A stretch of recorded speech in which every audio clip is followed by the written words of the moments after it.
اور وہ اس کتاب کو نہ ان کو پڑھایا جاتا ہے، نہ انکریج کیا جاتا ہے، بلکہ ان کے عالم بھی بے بہرا ہیں۔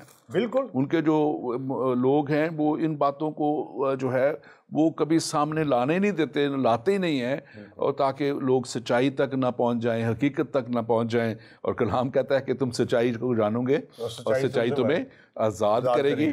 سو ہم اس کے لیے خدا کا شکر کرتے ہیں ان ساری باتوں کے لیے۔ اور میں چاہوں گا ایک حوالہ آپ متی کی انجیل اس کا 2 باب اور 6 آیت سے پڑھیں، اس کے اوپر تھوڑی سی روشنی ڈالیں اس حوالے سے۔ انجیل، ہاں جی، اس کا 2 باب 6 آیت۔ 2 باب اور اس کی 6 آیت۔ ہاں جی، یوں لکھا ہے کہ اے بیت لحم یہودا کے علاقے، تو یہودا کے حاکموں سے ہرگز سب سے چھوٹا نہیں، کیونکہ تجھ میں سے ایک سردار نکلے گا آمین، جو میری امت اسرائیل کی گلہ بانی کرے گا۔ اب دیکھیں، یہ بیت لحم ایک چھوٹا سا علاقہ تھا، بہت چھوٹا سا گاؤں تھا، تو اس کے متعلق کوئی شخص جا ہی نہیں سکتا تھا کہ یہاں سے کوئی ایک بڑی شخصیت نکلے گی۔ اور مسیح خداوند کو بیت لحم میں سے یعنی کہ پیدا ہونا تھا، کیونکہ میکا نبی، جیسے آپ نے ابھی فرمایا ہے کہ میکا نبی کی معرفت، اور کم سے کم یہ 400-500 سال پہلے نبوت ہے مسیح کی پیدائش سے پہلے، کہ میکا 5 باب اس کی 2 آیت میں کہ تجھ سے ایک زبردست سردار نکلے گا۔ یہاں پر بھی یہی کوٹ ہو رہا ہے، اور مسیح سے بڑھ کر کون سردار ہو سکتا ہے کہ جو یہودا کے حاکموں میں سے ہرگز کے سب سے چھوٹا نہیں ہے، کہ وہاں پر جو حاکم تھے ان سے بھی یعنی کہ بڑا، اور یسوع مسیح بادشاہوں کا بادشاہ ہے، ہاں جی، وہ سب سے بڑا حاکم ہے، ہاں جی۔ دراصل پاسٹر لازرس، میں اس بات کو خاص طور پہ جو زندگی میں دیکھتا ہوں، یوں دیکھتا ہوں کہ بات ساری ایمان کی ہے، یہ بات ساری خدا کے کلام پہ بھروسہ کرنے کی ہے۔ آپ نے اپنی زندگی میں کیسے ایمان کے تعلق سے جو ہے زندگی کو دیکھا؟ کوئی بات جو آپ شیئر اپنے ایمان کے تعلق سے کرنا چاہتے ہوں؟ ڈاکٹر صاحب، میں سب سے پہلے بہت ہی خداوند کا شکر ادا کرتا ہوں۔ میں نے کبھی یہ خواب نہیں دیکھا گا کہ میں اتنے عہدوں پر فائز ہوں گا، صاف بات ہے، لیکن یہ خدا کا مجھ پر بڑا فضل رہا ہے کہ میں اپنے شعبے کا ہیڈ آف ڈپارٹمنٹ، بلکہ I am head of the company نا، پاکستانی اسٹاف میں، اور بڑے بڑے عہدوں پر کام کیا۔ باہر کی کمپنی تھی؟ ہاں جی، یہ امریکن کمپنی سے، دنیا کی 13 کمپنی میں بڑی، تربیلا، نہ صرف تربیلا بلکہ گدو بیراج، اور پاکستان میں جتنے بھی میگا پروجیکٹ ہیں، پاور پلانٹس ہیں، یہ سارے میں نے ایکٹ کیے ہیں، میں نے بڑا کلیدی کردار دیا، اور گورنمنٹ آف پاکستان نے مانا ہے جنگ میں، پاکستان ٹائمز میں، اور ہمارے جو چیف انجینئر تھے جو کہ جرمنی تھے، انہوں نے بھی آگے ٹیلی ویژن پر اس بات کا تذکرہ کیا کہ اگر ایک پاکستانی جو ایک باشندہ ہے ہمارے ساتھ ہے، اے آر لازرس، اگر وہ ہمارے ساتھ نہ ہوتے، کہ I was the erection general superintendent installation کا، تو شاید ہم اتنی جلدی اور اتنا اچھا کام نہ کر سکتے۔ وہ میری مہارت کو مانتے تھے۔ اب جب ڈاکٹر صاحب میں when I was on the climax، خدا نے مجھ سے کلام کیا، یہ 22 برس پہلے کی بات ہے، میں نے اپنے ایمان کے سفر کو کس طرح شروع کیا، خدا نے مجھ سے کلام کیا، میں نے اس کی آواز کو بڑا کلیئر سنا ہے کہ تو میری حضوری سے بھاگ رہا ہے، تو میری خدمت کار، اور میں تجھے برکت دوں گا، اور میں تجھے دنیا کے بہت سارے ملکوں میں لے کے جاؤں گا جہاں تو میرے کلام کی منادی کرے گا۔ اور میں نے یہ ایمان کا سفر شروع کیا، اور خدا کے کلام پر میں نے اسٹینڈ کیا کہ خداوند جس نے کہا ہے کہ میں تیرے لیے ہر ایک چیز پرووائڈ کروں گا، تو یہ خدا کا کلام تھا۔ اور پھر میں نے اپنے کام کو بالکل چھوڑا اور خدا کی خدمت کرنی شروع کر دی، اور میں خداوند کا شکر ادا کرتا ہوں کہ مجھے اس نے محتاج نہیں رہنے دیا، کبھی بھی محتاج نہیں رہنے دیا، ہر ایک ضرورت کو پورا کر۔ لیکن یہ ہے ایمان کا سفر۔ جب ابراہیم سے خدا نے کلام کیا تو خدا نے کہا کہ چل، اس کو پتہ بھی نہیں تھا کہاں جانا ہے، لیکن اس نے اپنے ایمان کا سفر کیا، اور میں نے اپنا ایمان کا سفر کیا کہ خدا جو کریٹر ہے، جو پرووائڈر ہے، جو کوئی ہوا یاری ہے، وہ میری تمام ضروریات کو پورا کرے گا، اور میں خدا کا شکر ادا کرتا ہوں۔ اس طرح میں نے ایمان کا سفر۔ دراصل بات ہی یہی ہے کہ ہم دیکھیں کہ ہم کس ایمان پہ کھڑے ہیں، اور ہم اس بات کو جانیں کہ جو ہمارا ایمان ہے، اگر ہم اس پہ جب کھڑے ہو جاتے ہیں تو پھر ایک ہے جو اس ہمارے ایمان پہ کھڑے رہنے کے وسیلہ سے ہمیں برکت دینا چاہتا ہے۔ دیکھیں جی، کلام کا سن لے، ہم آنکھوں دیکھے پر نہیں چلتے بلکہ ایمان پر چلتے ہیں۔ بالکل. اور وہ تو عبرانیوں کا جو آپ 11واں باپ ہے اور وہ بہت سی اور آیات بہت سے دوسرے باپوں میں بھی ہیں, وہ تو بات ہی ایمان پہ کرتی ہے. اور وہ بات جیسے میں نے پچھلے پروگرام میں بات کی تھی, اور وہ بات عبرانیوں 11 باپ پہلی آیت بڑی ایک میں سمجھتا ہوں کلیئر کہتی ہے کہ اب ایمان اعتقاد جو ہے کی ہوئی چیزوں کا اعتماد ہے. ہاں ایمان ہے. اور اس میں بلکہ اس آیت کو اگر ہم دیکھتے ہیں نا جب اس کو پورا, تو اس کے ساتھ میں سمجھتا ہوں کہ دوسری چند آیات بھی ہمارے مشاہدہ میں آتی ہیں, کیونکہ ہم بات کر رہے ہیں ایمان کی. تو ہمیں اس کو عبرانیوں 11 باپ آپ ذرا میرے ساتھ نکالیے. میں ضرور چاہوں گا کہ اس کو ہم تھوڑا سا اور اچھے طریقے سے دیکھیں. جیسے یہاں پہ لکھا ہوا ہے کہ اب 11ویں باپ کہتے ہیں اب ایمان امید کی چیزوں کا اعتماد اور اندیکھی چیزوں کا ثبوت ہے. اور پھر اس میں جو میں خاص بات کرنا چاہتا ہوں, یہاں پہ اگر تیسرا دیکھیں, ایمان ہی سے ہم معلوم کرتے ہیں کہ عالم خدا کے کہنے سے بنے. اور آج بہت سے دنیا میں ہیں یہ ایتھیزم جو پھیلا رہے ہیں, یا مختلف طریقے سے تھیوریز ایسی پھیلا رہے ہیں جو ایمان سے ہمیں ہٹاتی ہیں, اور وہ بات کرنا چاہتی ہیں جو سائنس کے تعلق سے, یا وہ بات کرنا چاہتی ہے لاجک کے تعلق سے. لیکن جو یہ خدا کا ساتھ چلنا جو ہے یہ لاجک پہ نہیں ہے, یہ ایمان کا ایک سفر ہے. اور جب ہم اس ایمان کے سفر پہ چلتے ہیں تو جو آپ نے بات کی تھی ابراہیم کے تعلق سے, خدا نے کہا کہ اپنے رشتہ داروں اور ناطے داروں کو چھوڑ, اور پھر کیسے خدا نے وہاں سے اس کو جیسے نکالا ہے, اور پھر کیسے بڑی برکات میں لے گیا, اور پھر کیسے خدا نے کہا کہ تو قوموں کا باپ ہوگا. اور یہ ساری بڑی ایک لمبی تفصیل اس 11ویں باب میں لکھی ہوئی ہے. ایمان ہی سے حابل نے کاہن سے افضل قربانی خدا کے زور گزرانی, اور اسی سبب سے اس کے راست باز ہونے کی گواہی دی گئی. اور بہت سی باتیں اس میں ہیں نوح کے تعلق سے اس 11ویں باب میں لکھا ہوا ہے. اور لیکن جو چھٹی آیت ہے بڑی کلیئر ہے.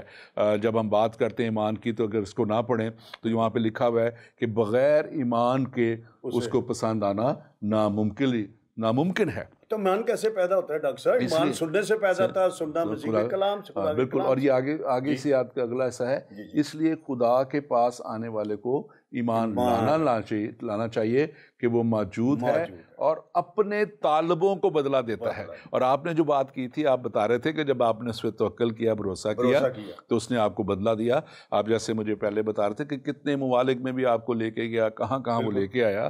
اور میں اس میں سبجیکٹ پہ آگے چلتے ہوئے میں اس بات کو ہم دیکھنا چاہتے ہیں. یہ میں نے اس لیے چند باتیں سامنے رکھی تاکہ ہم دیکھیں کہ ایمان کہ کیسے جب ہم اس کے اوپر چلتے ہیں. میری زندگی میں یہ بہت سی گواہیاں ہیں, کہ وقت آئے گا اس کو میں شیئر کروں گا. لیکن ہم آج جب دیکھ رہے ہیں اس یسوع مسیح کی الوہیت کے تعلق سے, جب ہم بات کر رہے ہیں کہ اس کا یسوع مسیح کی الوہیت کیا ہے, کیسے ہے, کیسے وہ خدا کا بیٹا ہے, اور کیسے وہ ازل سے ہی موجود تھا, باپ کے ساتھ تھا, اور اس کے تعلق سے ہم نے آیات کو دیکھا. تو یہاں پہ یسوع مسیح خدا کی قدرت اور کماری سے پیدا ہوا. اب یہ ایک ہمارے ایمان کا حصہ ہے, اور اس کو دوسرے مذاہب بھی کرتے ہیں. آپ اس کو تھوڑا سا بیان کریں گے, اس کو تعلق سے کہ یسوع مسیح کیسے خدا کی قدرت سے اور کنواری مریم سے پیدا ہوئے. ڈاکٹر صاحب, یہ تو بڑی یعنی کہ کامن سینس کی بات ہے کہ وہ خدا جو مٹی کو لیتا ہے اور پھر پھونک مارتا ہے تو آدم تخلیق ہو جاتا ہے. ایک بات ذرا غور کریں, غور طلب بات ہے. تو کیا خدا کے لیے یہ مشکل ہے؟ خدا تو سب کچھ کر سکتا ہے. اور کلام مقدس میں ہم نے دیکھا کہ اس نے وہ آگ میں بھی آیا, الہ زادہ جو بھی میں نے کوٹ کیا دانیل کی کتاب میں, وہ کسی صورت میں اپنے آپ کو ظاہر کر سکتا ہے. وہ اپنے آپ کو روح کی صورت میں بھی ظاہر کرتا رہا. اور یہاں دیکھیں متی کی انجیل میں جب ہم پڑھتے ہیں, لوکا کی انجیل میں اس کا ذکر ہے کہ جب فرشتہ, خدا کی طرف سے فرشتہ آیا تھا. اور دیکھیں جب کوئی بھی خدا بڑا کام کرنا چاہتا ہے تو ہمیشہ اپنے فرشتے کو بھیجتا ہے. مسیح کی پیدائش سے پہلے بھی ہم کئی حوالہ جاتے ہیں کہ خدا نے یعنی کہ کلام کیا تھا. یسوع کی معرفت جو ہم پڑھتے ہیں کہ ایک واری حاملہ ہوگی اور بیٹا جنیں گے, ہم اس کا نام ایمانوئیل رکھیں گے. یہ صفاتی نام ہے یعنی خدا ہمارے ساتھ ہے، ٹھیک ہے. اور آگے جب خدا کا فرشتہ مقدسہ مریم کے پاس یہ پیغام لے کر آیا کہ تو ایک بیٹا جنے گی اور اس کا نام یسوع رکھنا، جس کا مطلب کیا ہے کہ خدا ہمارے ساتھ ہے. تو خدا تو دیکھے کہ خدا کوئی بھی کام خدا نے اپنے کلام کو بھی پورا کرنا دے، اور اسی لیے لکھا ہے کلام مقدس میں کہ اس لیے وہ آتے وقت کہتا ہے کہ اس کے لیے ایک بدن تیار کیا گیا تاکہ وہ ایک پاک طریقے سے پیدا ہو. لیکن اس لیے یسوع مسیح کی الوہیت یہاں پر صاف ظاہر ہوتی ہے کہ اس کی پیدائش نرالی، اس کا کلام نرالا، ہر کام اس کا نرالا. اور یہ جو بات میں خاص طور پہ اس اینگل سے کر رہا ہوں تاکہ بہتوں کو ہمارے ایمان کی بنیاد جو ہے وہ پہنچے. اس کو ہمارے مسلمان بھائی بھی کہتے ہیں روح اللہ، کہ وہ خدا کے روح سے پیدا ہوا. اور یہاں پہ متی کی انجیل گوسپل آف میتھیو اس کا پہلا باب اور اس کی اگر 18 آیت سے آپ اس کو پڑھیں، جو لکھنا چاہتے ہیں اس والے کو لکھیں 18 سے 25 تک، تو وہاں پہ اس میں 21ویں آیت میں جب خدا کا فرشتہ جو ہے وہ حضرت مریم سے بات کر رہا ہے، بلکہ میں اس کو 20ویں آیت سے پڑھ دیتا ہوں. کلام مقدس میں لکھا ہے کہ وہ ان باتوں کو سوچ ہی رہا تھا کہ خداوند کے فرشتہ میں خواب میں دکھائی دے کر کہا، اے یوسف ابن داؤد، اپنی بیوی مریم کو اپنے گھر اپنے ہاں لے آنے سے نہ ڈر، کیونکہ جو اس کے پیٹ میں ہے وہ روح القدس کی قدرت سے ہے. اس کا بیٹا ہوگا تو اس کا نام یسوع رکھنا، کیونکہ وہی اپنے لوگوں کو گناہوں سے نجات دے گا. ہاللویا. اور یہ میں سمجھتا ہوں کہ بہت بڑا کام خدا نے بنی نو انسان کے لیے کر دیا، جیسے خدا کے کلام میں یوحنا 3:16 میں لکھا ہے، کیونکہ خدا نے دنیا سے ایسی محبت رکھی کہ اس نے اپنا ایک لوتا بیٹا بخش دیا تاکہ جو کوئی اس پر ایمان لائے ہلاک نہ ہو بلکہ ہمیشہ کی زندگی پائے. تو یہ مسیح کا کنواری مریم سے پیدا ہونا، لوکا پہلا باب اس کی 31 سے 35 آیت دیکھ لیں، اس میں لوکا کی انجیل جو ہے یہ بڑے واضح طور پہ اس کو بیان کرتی ہے. یسوع مسیح نے خود فرمایا، راہ، حق اور زندگی میں ہوں، اور میرے وسیلہ کے بغیر کوئی باپ کے پاس نہیں جا سکتا. اور یہ آیات جو میں نے آپ کے سامنے پڑھی ہیں یہ بڑے واضح طور پہ کہہ رہی ہیں کہ اگر تم نہیں اس پہ ایمان لاؤ گے تو تم گناہ میں مرو گے. اور عزیزو، اس بات کے لیے جیسے میں نے یہ آپ کے سامنے رکھا، ہم خدا کا شکر کرتے ہیں کہ اس نے جیسے اپنے شاگردوں کے ذہن کو کھولا، اس نے ہمارے بھی ذہنوں کو کھولا ہے. اور آج ہم نے اس سارے پروگرام میں یہ ساری باتیں جو یسوع مسیح کی الوہیت کے تعلق سے ہیں، اس سے تعلق سے سیکھی. اور پاسٹر لازرس میں آپ کا شکر گزار ہوں. Thank you very much for coming. خداوند آپ کو برکت دے، اور اگلے پروگرام میں پھر ملاقات ہوگی. God bless you. خداوند آپ کے ساتھ ہو، اور خداوند آپ کو برکت